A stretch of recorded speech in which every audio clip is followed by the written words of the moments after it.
Bienvenidos. Hoy vamos a hablar del acoso laboral. Según la Organización Internacional del Trabajo y una encuesta a nivel mundial que hizo con la investigadora reconocida Gallup, más de una de cada 5 personas empleadas, es decir, un 23% aproximadamente, han experimentado episodios de violencia y acoso en el trabajo, ya sea de forma física o sexual. Es posible que tú que me estés escuchando también hayas podido experimentar alguna de estas situaciones. Quiero contarte que yo soy parte de esa estadística. Tengo más de 24 años de trayectoria y mi carrera venía en ascenso. Estaba muy acostumbrada a trabajar en ambientes donde tenía autonomía, libertad para decidir, podía aportar con ideas, tenía un equipo de trabajo. Pero en estos movimientos y en estas transiciones que uno va dando por diferentes organizaciones, experimenté por primera vez el acoso laboral. Como no estaba familiarizada, fue algo que no reconocí de inmediato. Fue algo que empezó gradualmente. Primero, una presión brutal por los resultados. Metas inalcanzables, porque la realidad es que la empresa estaba pasando por unos periodos muy difíciles. Luego vinieron los gritos, insultos, comentarios peyorativos, descalificación hacia mi trabajo. Y muchas veces tenía que tolerar o soportar discriminaciones, que me apartaran de reuniones de trabajo y que tuviera momentos incómodos con mis compañeros. Al principio pensé que esto era parte de la tensión que se estaba viviendo en la empresa. Luego comprendí que se trataba de una situación claramente de acoso laboral. Lo primero que hice fue denunciar este tema a quienes yo pensaba que tenían la autoridad para parar de raíz esta situación. Tristemente comprobé que las personas que podían tener la autoridad y el poder de decisión para pararlo habían normalizado estos comportamientos dentro de la empresa. Y en ese momento, con mucho dolor, entendí que a mí no me correspondía cambiar esa situación. Por amor propio, por mi salud mental y por la salud de mi familia, decidí retirarme y renunciar. 1 año me tomó recuperarme de esta situación. Me sentía insegura, impotente, frustrada, me encontraba irritable. No podía creer lo que a esas alturas del partido, en mi carrera profesional, me estaba ocurriendo. En algún momento pensé que yo había sido la responsable de esto y me lo cuestioné mucho. Como te decía, me tomó 1 año recuperarme de esta situación y por supuesto tuve que acudir a ayuda profesional para volver a recuperar la confianza y empezar nuevamente este camino. Es posible que tú hayas experimentado esto y por eso quiero que en esta conversación, en la que vamos a ir desgranando el tema del acoso laboral, tengo una invitada muy especial que me acompaña desde Chile. Ella es Claudia Villa. Bienvenida, Claudia. Qué gusto tenerte aquí con nosotros. Tu micrófono. Hola, Conchita, encantada de participar junto a ti en esta conversación y te agradezco desde ya que me hayas invitado. Gracias a ti, Claudia, y permítanme presentarles a nuestra audiencia quién es Claudia. Claudia es psicóloga con especialización en recursos humanos y en bienestar organizacional.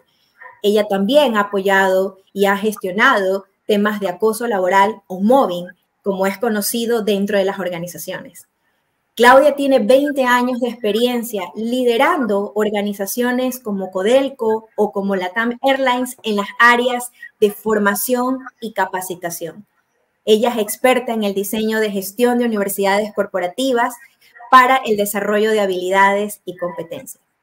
Y hoy, como les había comentado, vamos a tratar este tema que puede ser hasta cierto punto tabú. No siempre se toca en todas las organizaciones porque justamente puede pasar esto de que no sabemos a quién acudir, cómo denunciarlo, saber reconocerlo y tomar acciones contundentes al respecto. Así que con Claudia vamos a estar hablando de este tema.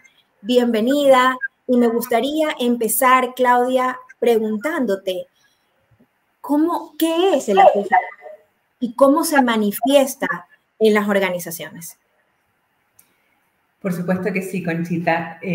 Lo primero es que tú tienes gracias, tú tienes una presentación donde vamos a ir recorriendo algunos conceptos generales y lo primero es definir qué es.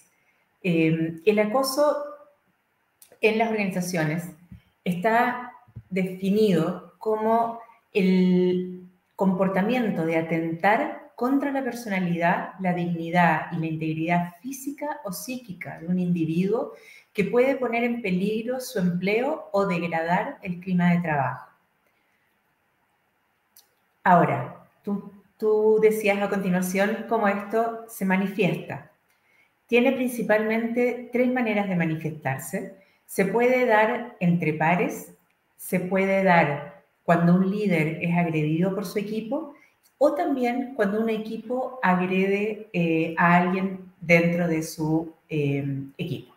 Vamos por la primera. Entre pares es habitual que se generen situaciones de acoso cuando hay alguien dentro del equipo que es definitivamente distinto a los demás. Por ejemplo, en un grupo de mujeres cuando hay un hombre y se decide acosarlo a él, o al revés, en un grupo de solo hombres cuando hay una mujer. Cuando hay alguien que tiene características raciales distintas o creencias religiosas o políticas distintas, se puede dar que esa persona sea víctima de acoso solo por el hecho de ser distinta. Y vamos a ver luego los mecanismos. Cuando es el equipo el que agrede a un jefe, esta condición se puede dar porque hay un jefe nuevo, por ejemplo, viene de la calle y no logra adecuarse a patrones culturales, por ejemplo, dentro de la organización que lo recibe, y su propio equipo comienza a comportarse de manera tal que logran de alguna forma expulsarlo.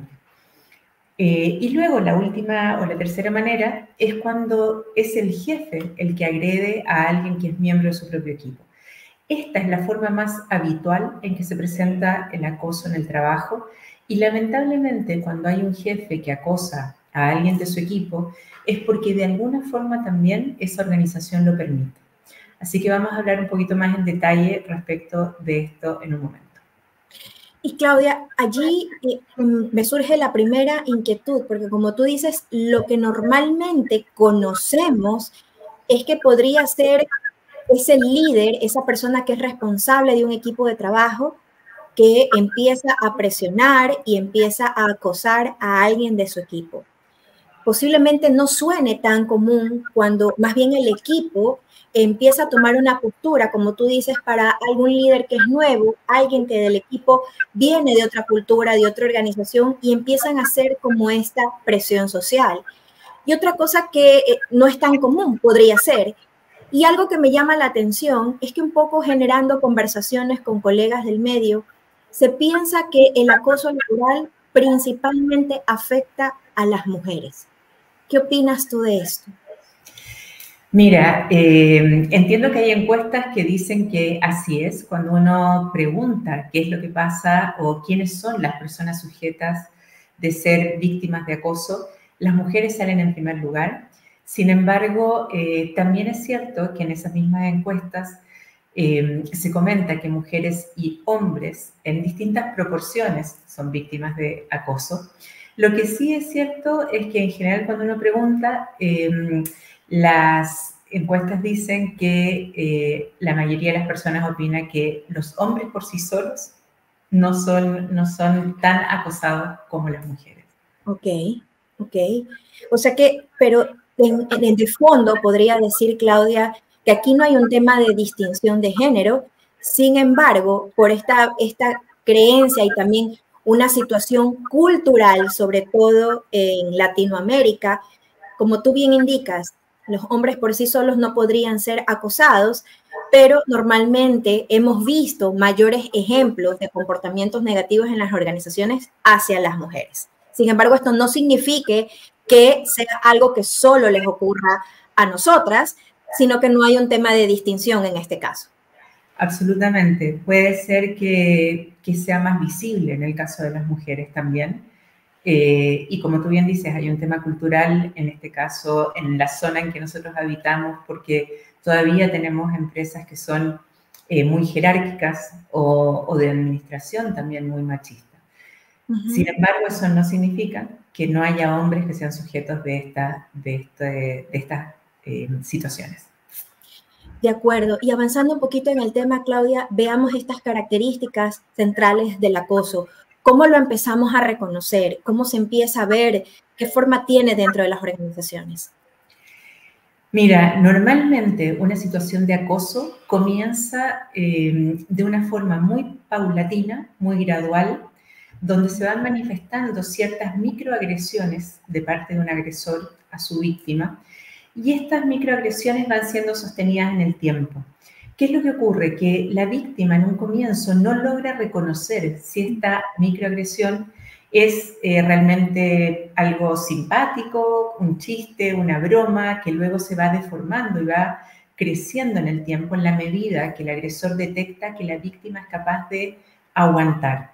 Se va probando al principio con cosas que son muy sutiles y luego va aumentando la intensidad. Entonces siempre decimos que es sutil, paulatino, pero sostenido en el tiempo. Okay. ¿Qué es lo que va ocurriendo luego? La víctima empieza, el objetivo del agresor siempre va a ser de alguna manera paralizar a su víctima. ¿Y qué es lo que ocurre? Que la víctima al principio se siente muy confundida, siente muchas dudas respecto a lo que está pasando, pero cuando esto es sostenido en el tiempo, viene un estado en que luego de la alerta, ¿cierto? Y luego de una cierta resistencia que podría poner la víctima, viene un estado de agotamiento, porque ya no es capaz de sostener, producto de la duda, de la confusión a la que es sometida, ¿cierto? Ese aguante respecto a la situación. Ahora, dos cosas que agravan más la situación es que normalmente las víctimas se preguntan qué es lo que han hecho para llegar a este punto, ¿cierto? Y aquí tienen siempre la esperanza de que el agresor de alguna manera va a volver atrás en su comportamiento, se van a volver a restablecer los lazos como eran originalmente y que eventualmente el agresor va a poder pedir disculpas. La mala noticia aquí es que un agresor no cree que está haciendo algo malo y considera que la víctima se merece lo que él está haciendo. Por lo tanto, nunca llega ninguna acción reparatoria, ni de reconocer la acción, ni de pedir disculpas, ni de ver que el comportamiento no fue el adecuado. Eso es algo que daña todavía más la autoestima, ¿cierto? Y el bienestar de la persona, en este caso en una organización. Pero luego, adicionalmente, hay un fenómeno que cuando vemos ciclos de acoso o de abuso en entornos que no son laborales, por ejemplo, dentro de la pareja o dentro incluso de un entorno familiar, nosotros vivimos estas situaciones en un ambiente cerrado, ¿cierto? En cambio, lo que pasa en las organizaciones es que estos comportamientos por parte del agresor se dan en un entorno que es público, donde hay personas que son observadoras de la situación. Normalmente los pares de la persona acosada o los compañeros, ¿cierto?, de trabajo en general, que observan que esto está ocurriendo y sin embargo prefieren quedarse callados por distintos motivos. Normalmente los dos principales es que dicen, ok, si esto le está pasando a la otra persona, yo estoy protegido, vamos a decir de alguna manera, o no me va a ocurrir a mí. O bien se quedan callados porque temen que si actúan o si dicen algo, exponen en riesgo su trabajo. Entonces, estas dos cosas del final hacen que la situación de la víctima se agrave, a cada momento más. Y estas últimas características me convocan, me toman de manera personal, porque yo te comentaba cuando hacíamos esta sesión preparatoria que efectivamente eran una de las señales que yo veía. Nunca llegó una disculpa, nunca llegó una conversación como para intentar resolver la situación o resolver el conflicto. Y también me afectaba el ver que mis compañeros, mis pares, veían esta situación a solas, podían decirme, pues, sé que la estás pasando mal, esto no debería estar ocurriendo, trato de entender qué es lo que estás sintiendo, pero todo era en lo privado. O sea, mientras estábamos en público, en el equipo, cuando ocurrían este tipo de cosas, nadie intervenía, nadie hacía un comentario, nadie intentaba parar la situación. Y era algo que me afectaba, porque decía, ¿por qué ustedes no dicen nada al respecto? Y venía esto que tú decías, había un temor profundo y estas frases que a mí me chocaban en ese momento, que era, es mejor hacerse de la vista gorda y llevar la fiesta en paz. Y yo decía, no puedo creer que estoy escuchando esto, o sea, llevar la fiesta en paz. No me quiero meter en ese lío porque tal vez quiero conservar mi trabajo y prefiero no intervenir. Y esta también es una forma de ser cómplices a mi manera de ver, Claudia. Absolutamente, lo que tú dices, estoy absolutamente de acuerdo, y no solo en los pares y en el equipo de trabajo en general, sino que esta es una actitud, la de mantener la fiesta en paz y hacer la vista gorda, si queremos decirlo de alguna manera, ¿cierto? De los mismos líderes, porque si tú te fijas acá, hay un jefe o hay un líder de ese equipo y hay un jefe del jefe y todos de alguna forma pueden observar que algo está pasando. Y sin embargo todos deciden no hacer nada. Y es por eso que se dice siempre que no existe acoso en una organización si es que la misma organización no lo permite. Entonces, al revés, lo que nosotros tenemos que hacer es trabajar de manera de concientizar todas las posibles consecuencias que esto tiene para la persona acosada y entender que en una organización donde esto está permitido y donde no se detiene inmediatamente, lo más probable es que vuelva a ocurrir con otras personas. Y esto tiene consecuencias gravísimas para una organización, porque si uno lo piensa, cuando esto ocurre con una persona, pasa también con otras sucesivamente. Y entonces el clima laboral se deteriora completamente. La productividad baja cuando los ambientes son tensos, que es algo que tú comentabas al inicio. Y al mismo tiempo aumentan los costos, porque normalmente lo que ocurre es que personas que están ante estas situaciones tienden a dar licencias médicas, ¿cierto? O bajas por salud psicológica, y eso hace que la organización se le eleven sus costos también. Entonces, tenemos que fijarnos que hay cómplices que son pares, pero que hay cómplices que son líderes, que tampoco hacen nada, y eso habla de una cultura organizacional que de alguna manera, aunque no le guste reconocerlo, está propiciando el acoso al interior de ella. Esta afirmación que tú haces, Claudia, es fuerte, porque, y esto es lo que también hoy yo me llevo como un aprendizaje, que el acoso ocurre porque las organizaciones lo permiten. ¿Cuáles serían esas acciones o esos patrones de comportamiento que van a ir haciendo como este caldo de cultivo donde la organización va permitiendo que estas situaciones ocurran? ¿Cómo se ve eso en el día a día? Mira, tú lo mencionaste también al inicio y me parece que el ejemplo que tú diste respecto a tu propia vivencia es muy, muy preciso y muy claro, porque cuando hay organizaciones que por distintas razones, ya sea porque estamos viviendo un ambiente súper cambiante, ¿cierto? Y donde la presión por los resultados es brutal, lo que encontramos es que hay organizaciones que tienen ambientes que son más propicios para situaciones de acoso que otras. ¿Qué es lo que propicia situaciones de acoso? Tú tienes principalmente la presión por los resultados, empresas que ponen sobre el factor humano, digamos, o sobre las personas el resultado. Esas son organizaciones que normalmente van a tratar de mantener la fiesta en paz en la medida que se logren los resultados, y eso tiene una consecuencia, ¿cierto?, para todas al interior de la organización. Otras características son organizaciones que tienen falta de claridad respecto a los roles y responsabilidades de las personas. Cuando no hay claridad, lo que tiende a pasar es que, bueno, yo no sé bien qué es lo que se espera de mí, ni cuál es el resultado, ¿cierto? O quién es el responsable por un determinado proceso o tarea. Lo que empieza a ocurrir es que se empiezan a confundir las cosas a tal punto que surge esta figura del agresor que quiere de alguna forma desvincularse de su responsabilidad y echarle la culpa a otro. Esa también es una condición propicia, por lo tanto, siempre se dice, por favor, la mayor claridad posible dentro de lo incierto del mundo en este minuto, ¿cierto? Y de lo incierto del mundo en el cual las organizaciones funcionan. Ahora, hay otras dos características. Las empresas que son muy jerárquicas o que son muy rígidas en general, también son propicias muchas veces porque una de las formas de las manifestaciones del acoso en las empresas es el abuso de poder. Cuando hay una persona que tiene mucho poder, entonces siente que no va a haber consecuencias si se comporta de una manera acosadora en el trabajo con alguien, por ejemplo, miembro de su equipo.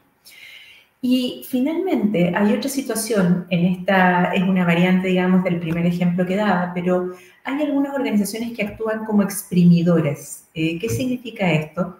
Que son empresas que pueden y que hacen un uso excesivo del poder en función de obtener resultados, con la promesa de que si tú trabajas mucho y si tú te das en cuerpo y alma al trabajo en esta organización, entonces al final del proceso vas a obtener una recompensa.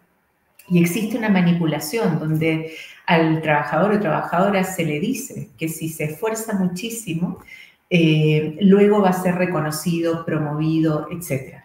Y lo que ocurre normalmente es que al final de ese proceso la persona está tan agotada que empieza a desempeñarse de una manera un poco inferior a la cual la organización está acostumbrada y se toma la decisión más bien de expulsarlo de la organización, ¿cierto? Echarlo, y estas promesas que se habían hecho originalmente nunca se cumplen. Y qué dañinas que son esas promesas, Claudia, y al final también el mensaje negativo que das al resto de los colaboradores, porque les estás diciendo de una manera tácita que si antepones tu salud, mejor dicho, el trabajo por sobre tu salud, tu estabilidad, tu tranquilidad, trabajas largas jornadas, te esfuerzas el doble, el triple, pero de una manera crónica, negativa, podrías estar aspirando a una posición de liderazgo, a una promoción, a un ascenso. Y ojo, no quiero que me malinterpreten. Está bien estar comprometido, está bien que podamos como profesionales dar la milla extra, de poder contribuir desde tu saber, desde tu conocimiento, de tu experiencia. Eso está bien. Pero cuando la organización pone a elegir entre el trabajo y tu salud, tu vida familiar, tu vida personal, claramente ahí hay un problema y hay una situación en la que ponemos a los colaboradores a tener que decidir. Y eso no debería de ser un ciclo de trabajo, o sea, no deberíamos llegar a la instancia de tener que decidir si quiero hacer carrera, si quiero desarrollarme profesionalmente, tendrá que ser a costa de mi vida personal, ¿cierto? Absolutamente, concuerdo 100% con lo que dices, Conchita, y además hay un tema adicional, que es, por un lado, es la salud psicológica de las personas, ¿cierto?, para poder desempeñarse de una forma óptima dentro de una organización. Pero por otro lado, también es como vemos las consecuencias a nivel de síntomas psicosomáticos, producto del estrés, del gran estrés que están viviendo estas personas al interior de la organización. Entonces, cuando hablamos de consecuencias para la persona que vive una situación de acoso relativa con lo que estás comentando en este minuto, nosotros vemos también que hay algunos síntomas que a veces la persona no reconoce inmediatamente, pero que los otros pueden observar muy rápidamente. Personas que normalmente eran bastante tranquilas empiezan a estar nerviosas, empiezan a estar irritables, ¿cierto? Personas que normalmente gozaban de una muy buena salud física, ahora tienen dolores de cabeza, por ejemplo, constantemente, o dolores estomacales, ¿cierto? Hay palpitaciones, hay sensaciones como de ahogo, hay trastornos del sueño, hay personas que nos cuentan en el día a día, uy, no pude dormir bien o me desperté en la mitad de la noche y luego no pude volver a conciliar el sueño. Entonces, hay manifestaciones que son psicológicas y hay manifestaciones que son directamente físicas y la persona se empieza a dar cuenta porque dice, qué raro, yo que hasta hace 2 semanas era muy bien valorado en esta organización, yo que hasta 2 semanas estaba con una evaluación en mi desempeño muy buena, de repente, de un día para otro, luego de la acción de un agresor, en el fondo, empiezo a dudar empiezo a sentirme culpable, empiezo a tener miedo y empiezo a tener una sensación física de no querer estar en ese lugar. Entonces, es súper importante que tanto la víctima de acoso como las personas que trabajan con ella puedan detectar a tiempo y puedan frenar lo que es el inicio de un ciclo. Eso es súper importante porque en la medida que eso no ocurre, la persona se va sintiendo psicológicamente y físicamente cada vez peor.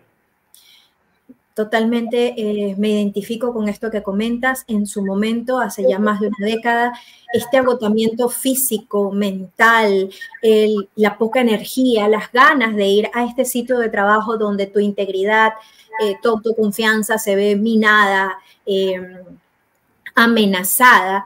Y yo recuerdo también que alguna vez en una sesión de coaching a una persona que estaba experimentando también una situación similar de acoso en su trabajo, en esto que tú dices que el cuerpo empieza también a sintomatizar, ¿verdad? Empieza a mostrar estas señales que muchas veces no las expresas, no las verbalizas.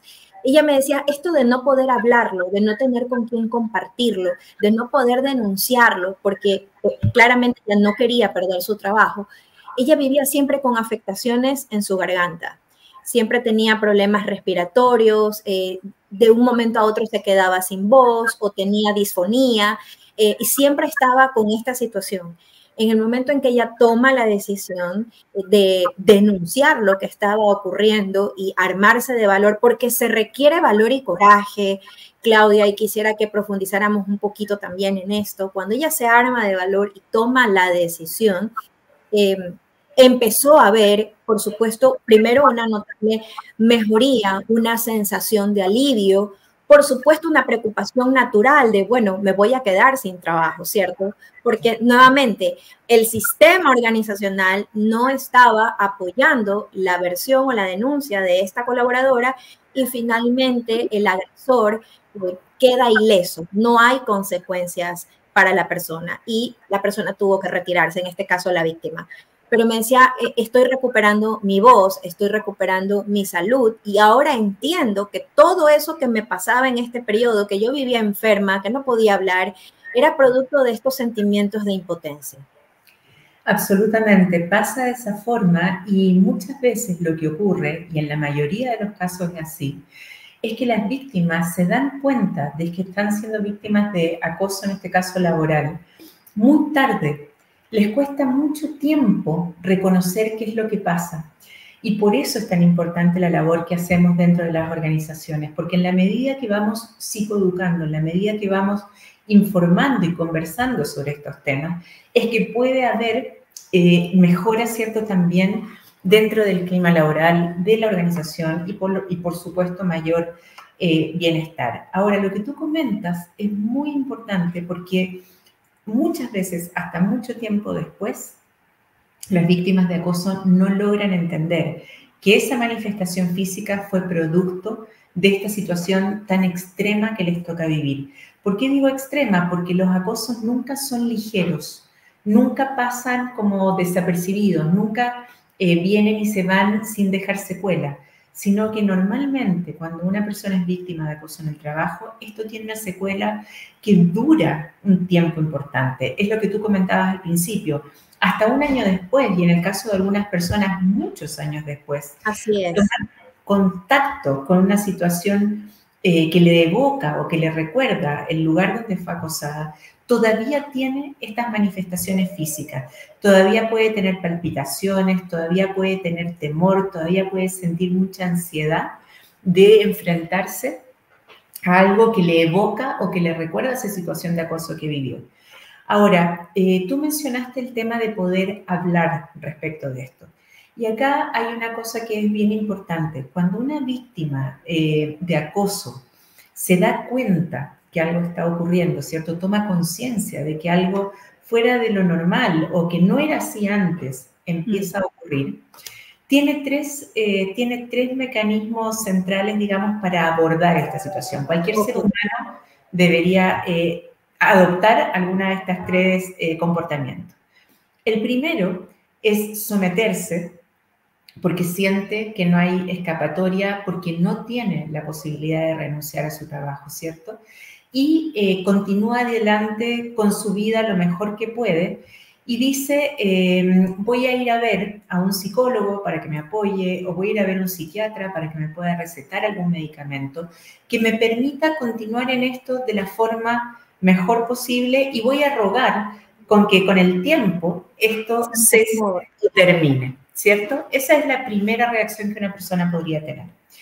Lo segundo es que hay personas que se dan cuenta de que esto está pasando más rápidamente y por lo tanto están más enteras, están más fuertes para poder afrontar una situación como esta.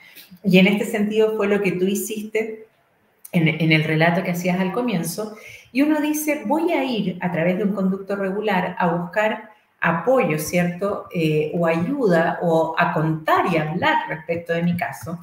Y entonces ahí se sugiere que la persona haga una serie de cosas antes de optar por renunciar en caso de que pueda, tenga la energía necesaria, ¿cierto? Y se sienta fuerte suficientemente, digamos, lo que se recomienda siempre es que como el agresor no reconoce que es agresivo, no reconoce su responsabilidad en la situación y no quiere una resolución para el conflicto, y esto es bien importante, porque el agresor lo que busca es paralizar completamente a su víctima y dejarla completamente muerta en el suelo. Por lo tanto, el agresor no busca una solución a un conflicto, no busca resolver nada, sino que va a negar sostenidamente en el tiempo su acción.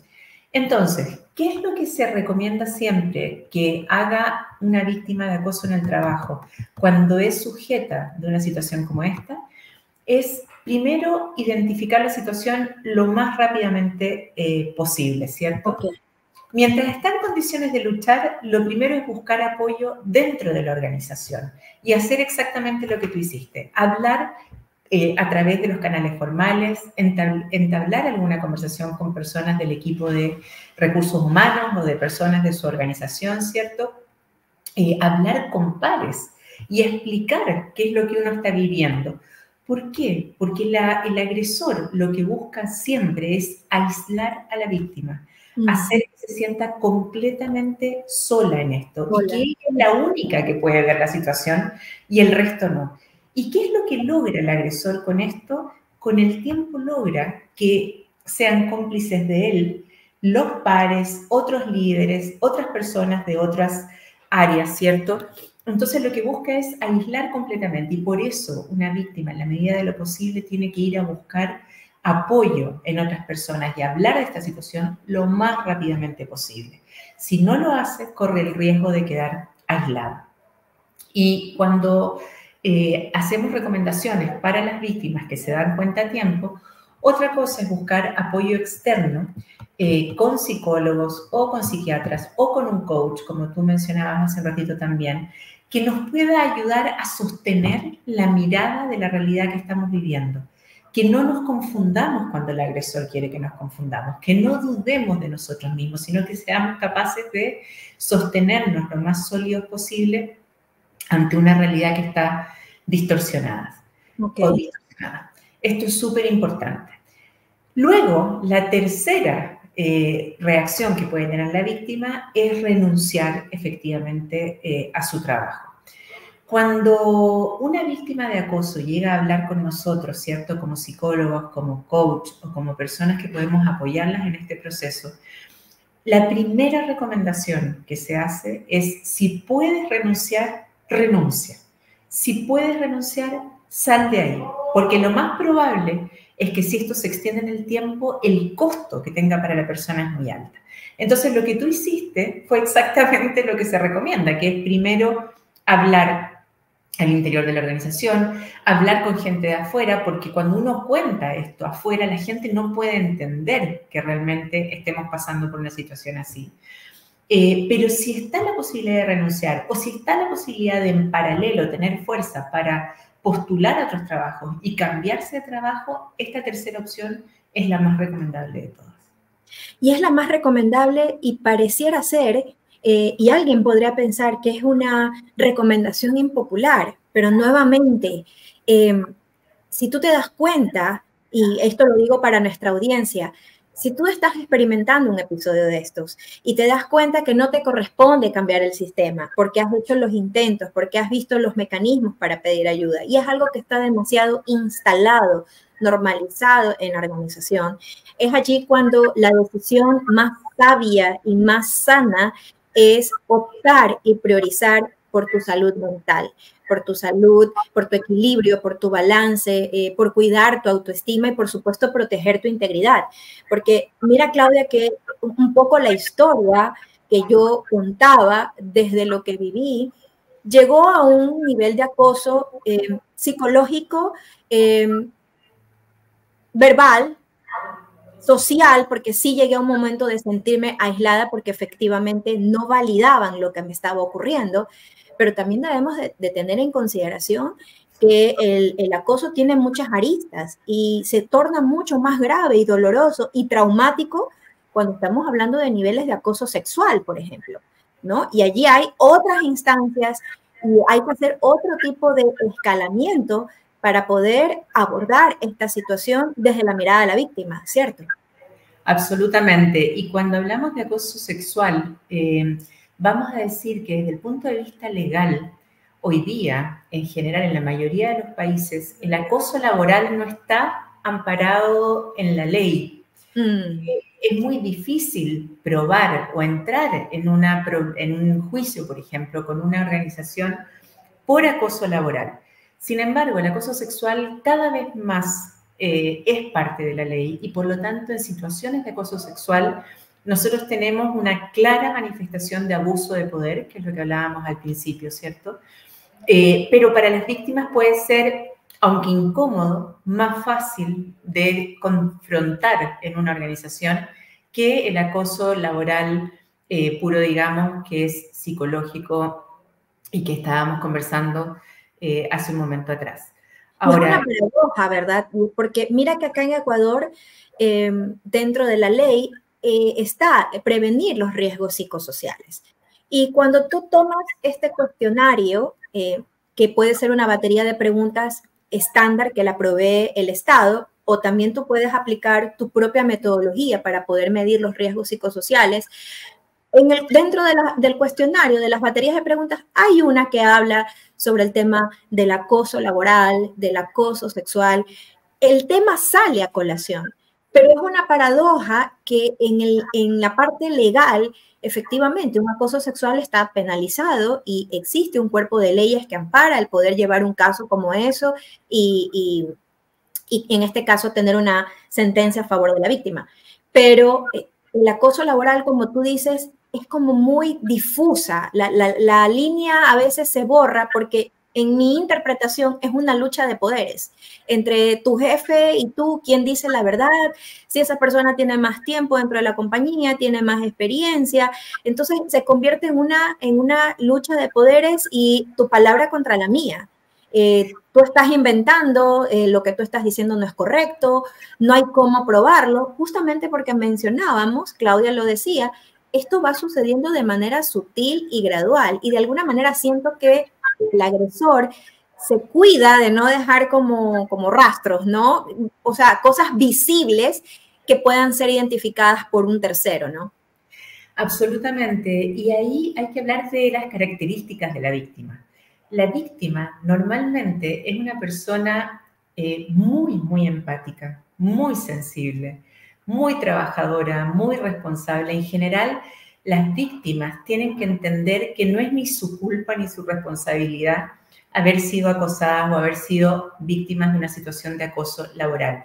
Eso es lo primero y es importante porque en esta situación en que el agresor busca confundir y busca hacer dudar a la víctima, entonces la víctima comienza a preguntarse, ¿qué he hecho yo? ¿Qué he hecho mal? ¿Qué puedo hacer mejor?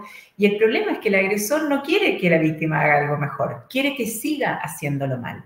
Y lo que tú mencionas es súper importante porque cuando uno trabaja con víctimas de acoso, lo que uno conversa con ellas, intenta, digamos, volver siempre al centro, es a que la víctima no dude de su desempeño, a que no se sienta responsable, por lo tanto deje de estar confundida dentro de lo posible, deje de tener miedo. Y hay algunas cosas concretas que se recomiendan que tienen que ver con lo que mencionabas recién, donde una de las características es que en general las víctimas son personas confiadas y lo que se les enseña es justamente a desconfiar. Parece contraintuitivo, pero en este caso lo que uno les dice es no confíes durante una situación de acoso porque todo va a ser tomado en tu contra. Entonces, protege la información, cierra tus cajones con llave, deja registro de las conversaciones que tienes, por ejemplo, con tu jefe, deja las cosas por escrito, de manera que luego no pase esto que dices tú, que no hay huella del comportamiento agresivo, sino más bien, si la víctima en este caso tiene la fortaleza suficiente, que intente primero actuar siempre de una manera irreprochable, dentro de lo posible y dentro de lo que pueda, siempre con una sonrisa, siempre tranquila, nunca enganchar en estas pequeñas microagresiones que le va a mandar el agresor, porque si la persona, la víctima, reacciona de una manera que podría ser natural ante esa microagresión, el agresor lo que va a hacer es decir, ven que yo dije que esta persona está loca, está mal, está teniendo un colapso nervioso. Entonces se recomienda no enganchar, tratar de ser lo más neutro posible y además conservar siempre la convicción de que está en lo correcto. Si el agresor logra hacer dudar a la víctima está perdida. Y ese es un gran, gran problema, porque efectivamente ahí el agresor tiene el espacio para ir confirmando cada día, porque la víctima empieza a agotarse y empieza a no tener recursos suficientes para afrontar la situación. Y esto es lo que... Me imagino que el agresor va como probando, ¿no? Probando los límites. En el momento en que ve que la víctima puede ser vulnerable, entonces va probando hasta dónde puede llegar, hasta dónde la puede llevar también, ¿no? Y allí te hago una pregunta desde la psicología, Claudia, porque veíamos cuál sería como el perfil un poco conocido de quienes pueden ser víctimas a esto. ¿Hay maneras de reconocer? ¿Hay alguna patología o algún perfil específico de este tipo de agresores o potenciales agresores? Mira, en las organizaciones se dan dos cosas que pueden ir en paralelo, pueden convivir en paralelo, o bien una de ellas. Normalmente las personas que son agresoras desde el punto de vista psicológico son personas que tienen perfiles más psicopáticos, más narcisistas, son personas que no sienten culpa, que no sienten remordimiento y que no tienen nunca la responsabilidad de nada de lo que está ocurriendo. En general, lo que vamos a decir es que son personas que manipulan de una forma bien perversa, ¿cierto?, a sus víctimas y no sienten ninguna culpa por ello. Son personas que pueden hacer un daño infinito y que luego nunca lo van a reconocer. Entonces sí está caracterizado. ¿Cuál es el gran riesgo en las organizaciones y cuál es el gran problema? Es que hay personas dentro de la organización que observan que un agresor ejerce una situación de acoso en contra de una víctima y lo que empieza a ocurrir es que si eso no se detiene o si no hay una consecuencia para el agresor, empieza a ocurrir que otras personas de la organización que no son ni psicópatas ni narcisistas empiezan a validar y, como tú bien decías antes, a normalizar ciertas actitudes de la persona agresora psicopática, ¿cierto? Y empiezan a actuar de esa manera aún no siendo ni narcisistas, ni psicópatas, ni personas que operan bajo esta relación más perversa. Entonces, ¿cuál es el gran riesgo? Que si la organización no toma en cuenta estas actitudes y estos comportamientos y los frena de frentón, tiene el riesgo de que otros empiecen a comportarse de la misma forma. Y que vayan como contagiando estos comportamientos. Claro. Y que esto sea, exacto, y que esto sea la ley del más fuerte y que uno sienta que para mantenerse en esa organización debe comportarse de esta manera, porque si no, lo van a aplastar a uno en algún minuto. Entonces, o el que inicia normalmente tiene estas características desde el punto de vista más psicopatológico, pero luego podría haber otros que se sumen y que no las tienen porque la organización propiamente tal lo está permitiendo. Ahora, quería retomar algo que tú dijiste hace un ratito, antes que me olvide, y es que tú dijiste las personas que reconocen esto rápidamente y que tienen la oportunidad de renunciar rápidamente, lo van a hacer. Y esto también aumenta los costos para una organización. Por Porque supuesto. cuando una persona decide renunciar, el costo de reemplazar a esa persona y los costos de una alta rotación dentro de una organización deberían ser KPIs que se revisaran habitualmente por los mundos de recursos humanos, que se investigaran. Y cuando uno piensa hoy en día la cantidad de organizaciones que están implementando áreas de bienestar, tiene que ver mucho con esto, con preservar ciertos comportamientos al interior de la organización y decir, esto está permitido y esto no está permitido. Correcto. Entonces yo soy muy clara en decir, si yo no permito situaciones de acoso, eso va a repercutir en climas laborales mucho más favorables, por lo tanto, mejor productividad, ¿cierto? Mejores resultados y además menos rotación. Si hoy día uno le pregunta especialmente a la gente más joven, ¿qué es lo que esperas de una organización? El tema de bienestar sale automáticamente. Es el número uno, y eso justo lo conversaba con mis estudiantes de posgrado, de que estas nuevas generaciones no exigen, no demandan, quiero un mejor salario, un mejor paquete de beneficios. Está dentro de sus demandas, pero no es la número uno. La número uno es, quiero bienestar, quiero flexibilidad, quiero libertad para poder actuar.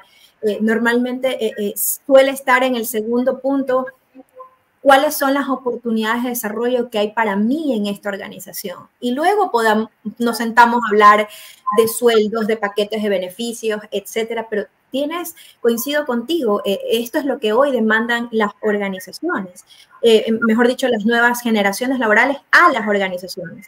Y con respecto al costo, Claudia, me atrevería a sumar también que además de este costo de rotación, del costo de estas renuncias, de estas desvinculaciones, el costo de tener que atraer nuevo talento, está también el costo social, porque esto claramente se va extendiendo, se va propagando dentro de la organización, ¿no?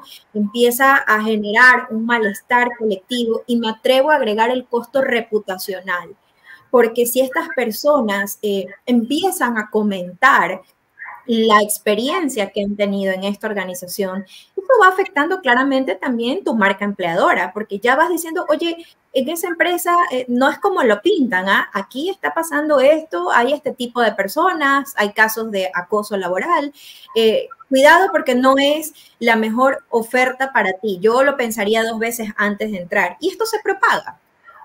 Absolutamente es así. Y creo que eso, lo que dices, es tan cierto que es algo que no tiene fronteras. Es decir, ese costo es para empresas nacionales, multinacionales, en Ecuador, aquí en Chile, en Perú, en Colombia, en cualquier país donde hablemos, siempre nos enteramos, porque hoy día, desde el punto de vista tecnológico, uno tiene acceso a muchísima información y cuando uno postula a un trabajo, uno lo primero que hace es ir a ver en redes, ¿cierto?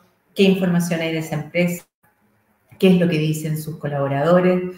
Entonces estoy muy de acuerdo contigo que hoy día debería ser un punto central a abordar dentro de las organizaciones, ¿cierto?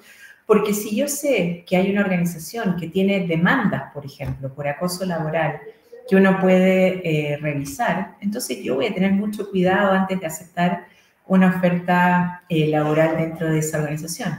Y como tú bien dices, si hay una organización que me ofrece oportunidades de desarrollo, pero que no contiene situaciones de acoso, aunque me las ofrezca, lo más probable es que yo voy a ir a buscármelas a otro lado.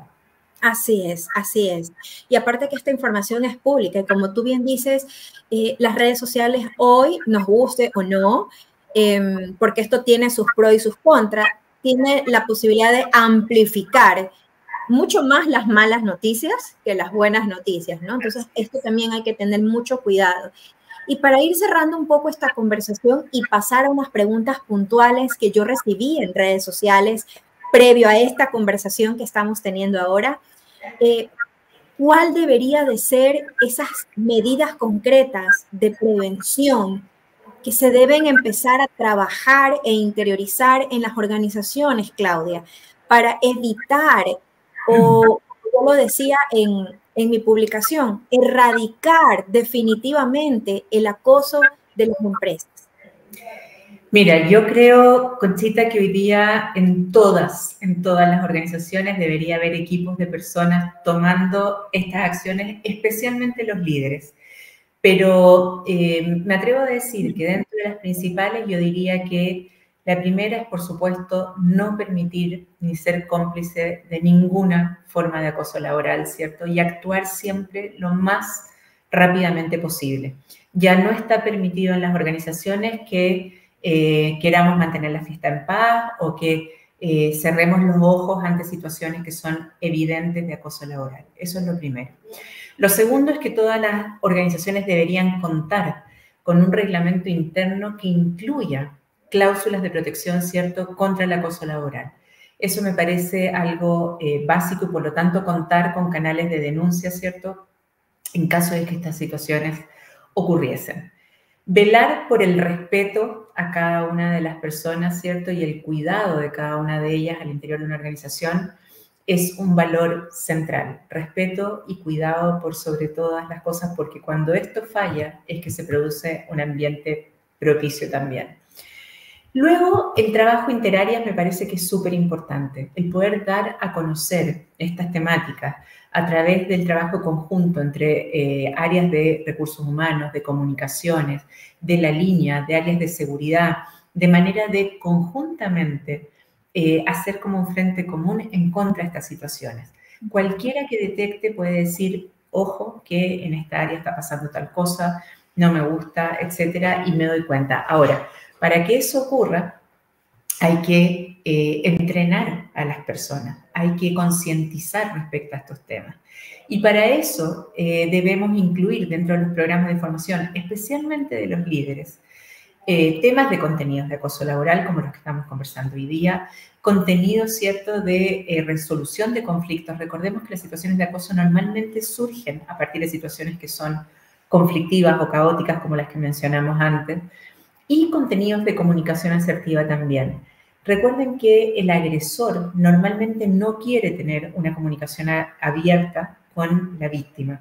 Entonces los líderes tienen que intervenir y hacer que esas personas hablen de manera de resolver lo antes posible la situación. Si el agresor se niega a hablar, entonces el líder tiene que tomar una decisión un poco más allá. Luego, perdona, Conchita, solo para cerrar esa idea, para que esto ocurra, los líderes tienen que ser capaces de generar climas de confianza, porque si no hay un clima de confianza, las víctimas no hablan. Es más el miedo que sienten de perder el trabajo muchas veces que la necesidad de ser validado como una víctima de acoso laboral. Y luego, finalmente, recordemos el rol de los sindicatos en aquellas empresas que cuentan con estas entidades, porque si bien el rol del sindicato no es resolver la situación ni mediar, sí pueden apoyar a un colaborador en la salida lo mejor posible, digamos, dentro de las condiciones que se puedan. Y me encanta, Claudia, que toques este tema porque tú me orientarás con respecto a la situación en Chile, pero acá en Ecuador el tema de sindicatos se trata mucho con pinza. Yo he podido ver y he podido palpar situaciones donde el sindicato está bien gestionado y tiene una relación realmente de ganar-ganar con la empresa. Pero también he visto penosas situaciones donde la relación entre sindicato y empresa es un juego de suma cero, donde generalmente la empresa pierde por las consecuencias que se devienen de estos contratos colectivos, donde pareciera ser que más hay ganancias para esta parte de los colaboradores y no precisamente o en la misma medida para la empresa. He visto de los dos mundos. En la experiencia donde tanto el sindicato como la organización tienen una relación ganar-ganar, hay muchos de estos espacios de formación, de tener aliados externos para poder educar a los colaboradores, educar a los líderes, el poder tener las herramientas y los recursos para lidiar con este tipo de situaciones y otras necesidades que tengan los colaboradores dentro de una empresa. Entonces, aquí un poco la invitación con la audiencia es también ir construyendo esta relación positiva, insisto, una relación ganar-ganar cuando hay organizaciones que están siendo representados sus empleados a través de sindicatos para poder gestionar mejor este tipo de situaciones, ¿verdad? Y en línea con esto, Claudia, yo quisiera plantearte o comentarte que unos días antes de que tengamos este webinar, yo lancé una encuesta en LinkedIn justamente preguntando quiénes habían sido víctimas de acoso laboral. Y bueno, al día de hoy, 64 personas respondieron mi encuesta, donde el 59% dijo que sí, el 30% dijo que no, y el 11% dijo no, pero conozco casos o tengo situación cercana de alguien que sí ha experimentado acoso. Y también abrí la puerta para que nos pudieran hacer preguntas que pudiéramos un poco responder acá. Y hay dos preguntas que me llamaron mucho la atención. Una que ya la hemos contestado un poquito, pero la vamos a hilar más, que fue la siguiente. ¿Cuáles deberían de ser ya comprobada una situación de acoso que pueda ser laboral, o sea, dentro del acoso laboral que pueda ser de carácter físico, psicológico, sexual, etcétera? ¿Cuáles deberían ser las líneas de reporte? O sea, ¿cómo se deberían de manejar formalmente este tipo de denuncias? Fue una de las preguntas. Y la otra, que también me pareció una pregunta muy valiente, es ¿qué pasa cuando estas empresas que son lideradas por sus propios dueños son cómplices de esta situación o lo han normalizado porque los acosadores, como decimos acá en Ecuador, entregan el juego, o sea, cumplen con el resultado? Entonces al dueño le cuesta deshacerse de una persona con este perfil. ¿Qué les decimos allí, Claudia? Preguntas valientes, yo, ¿no? Absolutamente. Aquí no vamos absolutamente y completamente, o sea, completamente imprescindible preguntarse estas cosas en el fondo. Lo primero es que, tal como lo dijimos antes, yo tengo convicción de que no existe una organización donde se dé el acoso si es que esa misma organización no lo permite. Y cuando hablo de organización, hablo de un comité ejecutivo, que pueden ser sus dueños o quien represente a los dueños, pero esta segunda pregunta es muy interesante porque lo vemos y vemos que hay empresas donde el acoso realmente está permitido o avalado por los propios dueños siempre y cuando los resultados sean buenos. Y eso es algo que hay que trabajar, hay que erradicar desde mi punto de vista y si eso no ocurre, con toda seguridad la gente se va a ir de ahí. Eso es súper, súper importante. Y respecto al primero, respecto a los canales, todas las empresas que estén preocupadas de este tema de bienestar, ¿cierto? Y de prevenir los temas de acoso, tienen que contar con canales formales de comunicación y de reporte de estos casos. Pero hay que entender que cuando una persona reporta un caso, ese caso debe ser tratado con extrema confidencialidad. ¿Por qué? Porque si llega a oídos del agresor, esto puede multiplicarse por 1000, pero además porque necesitamos cuidar o preservar, ¿cierto?, la salud psíquica de la persona que hace el reporte. Y también porque si se llega a filtrar la información, esto puede ser tomado como material para demandas por difamación, etcétera, etcétera, y el problema realmente se desvirtúa, se tergiversa, ¿verdad? Yo ahí quisiera sumar a esto desde mi experiencia. Tuve la oportunidad de por algunos años ser parte del equipo de compliance y de ética de una organización. Y este equipo de compliance y de código de ética justamente cuidaba que no solamente se cumpla el código de ética como tal, que me parecía que estaba muy bien construido, muy bien desarrollado, porque decía con precisión, no tanto con una narrativa un poco abstracta, sino con mucha precisión, cuál era el tipo de relacionamiento que debía tener la organización con sus empleados, con sus clientes, con sus proveedores, con socios estratégicos, la relación con la comunidad donde la empresa asienta sus operaciones, con la sociedad, con las entidades de control y con el gobierno. O sea, si te das cuenta, están implícitos todos los grupos de interés que maneja una organización o una institución. Entonces, y dentro de cada uno de ellos estaba específicamente puesto cuáles eran esos comportamientos aceptables y no aceptables, porque hay que manejar este nivel de claridad dentro de la organización. O sea, no es solo poner un concepto abstracto, sino decir claramente lo que para esta organización, para la cultura de esta organización, es permitido y no es permitido. Y también asimismo con esa claridad, si alguien incurriera en estos comportamientos no aceptables o no permitidos, por supuesto, también cuáles serían las consecuencias o las eventuales sanciones. Entonces, mira que en mi experiencia, este código de ética permitía tener un mejor relacionamiento. Como lo digo yo coloquialmente, la cancha estaba bien rayada, no había cómo perderse. Estaba muy claro para todos los grupos de interés porque esto era socializado con todos los grupos de interés.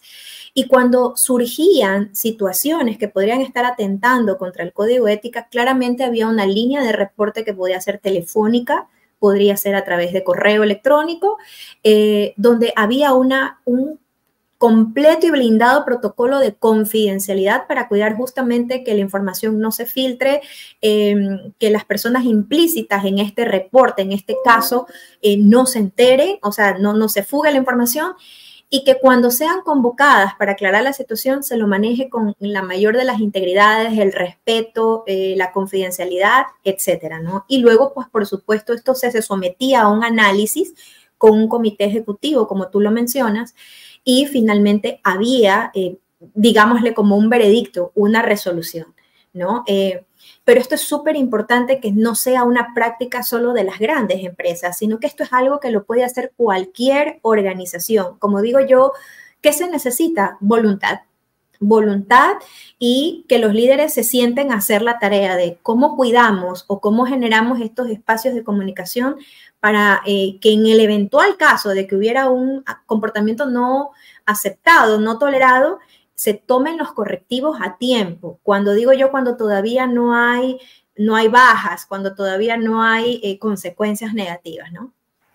Sí, y fíjate que solo para complementar lo que dices, cuando hablamos de cultura organizacional y entendemos la cultura como la suma de todos los comportamientos, si están anclados en un código como el que mencionas, van a garantizar un buen clima laboral y una buena cultura, ¿cierto?, a la cual atraer otros talentos, como tú mencionabas antes. Si esto no ocurre, lo que empieza a ocurrir con las personas dentro es que ven que esos comportamientos que se dice deben ser sancionados no se sancionan, entonces empieza a enrarecerse el ambiente, ¿cierto? Y la gente empieza a abandonar la organización porque no hay una consistencia, una coherencia entre lo que está declarado y lo que realmente ocurre en el día a día. Entonces, es súper importante que si esos códigos de ética existan, realmente se gestionen adecuadamente. Porque si no, empieza a ocurrir que la gente no cree y empieza a decir, esta organización dice tal cosa, pero en realidad hace tal otra. Así es. Y bueno, mi querida Claudia, llegando al final de esta nutrida conversación que daría para mucho más, porque podemos incluso vincular, que para mí es la piedra angular de toda organización y sobre todo cuando queremos instalar culturas saludables, que es la seguridad psicológica, cómo trabajar en el tema de la seguridad psicológica justamente para evitar que situaciones como el acoso laboral surjan dentro de una empresa. Así que nos daría para hablar mucho más, pero yo sí quisiera resaltar dentro de Paradigma B, contarles a nuestra audiencia que nosotros hemos estado llevando estos conversatorios un poco para mostrar también este gran grupo del que yo me siento orgullosísima de aliados, pares, colegas, que vienen a aportar desde su especialidad y su experiencia para trabajar las distintas dimensiones de un modelo de bienestar. Y en este caso, si para ustedes ha resonado todo lo que hemos conversado y ustedes quisieran apoyo, acompañamiento a nivel organizacional para concientizar, sensibilizar o incluso atender y gestionar eventuales casos de acoso, quiero contarles que con Claudia pues tenemos dos alternativas para ustedes. Una puede ser a través de estos talleres virtuales donde queremos educar a todos los niveles de la organización. Con respecto a sus quehaceres, al nivel de complejidad de sus cargos, sin distinguir si son líderes, mandos medios o es la base de la pirámide, tenemos un mensaje muy oportuno a través de nuestros talleres para poder educar y, como decía al inicio de mi intervención, tomar acciones para erradicar este tipo de comportamientos dentro de una organización. Pero también puede pasar que ya haya personas que penosamente han tenido situaciones de acoso laboral o tal vez no están todavía animadas a querer compartirlo, denunciarlo, escalarlo a las líneas de reporte que corresponden. Allí también podemos darles un acompañamiento individual. Por eso me encanta que Claudia, además de ser coach, experta en formación, ella es psicóloga y también desde esa mirada puede ayudar a través de sesiones individuales y, por supuesto, también esta servidora como coach corporativa. Así que si les interesa explorar estas alternativas con las que nosotros podemos contribuir en sus organizaciones, por favor pueden tomar contacto con nosotros. Allí les dejo nuestra dirección de correo y, por supuesto, si este tema ha resonado con ustedes, compártanlo, déjennos sus comentarios. Si hay preguntas adicionales, por favor, escríbanlas, porque esta conversación no termina aquí, la vamos a mantener, porque eso es lo que estamos buscando, amplificar el bienestar en las organizaciones, pero educando, informando, dando estas herramientas educativas para ir llevando las distintas dimensiones de bienestar a las organizaciones. Así que, bueno, pues si les ha gustado esta sesión, denle like, compártanla y también los invitamos a suscribirse al canal de Paradigma B.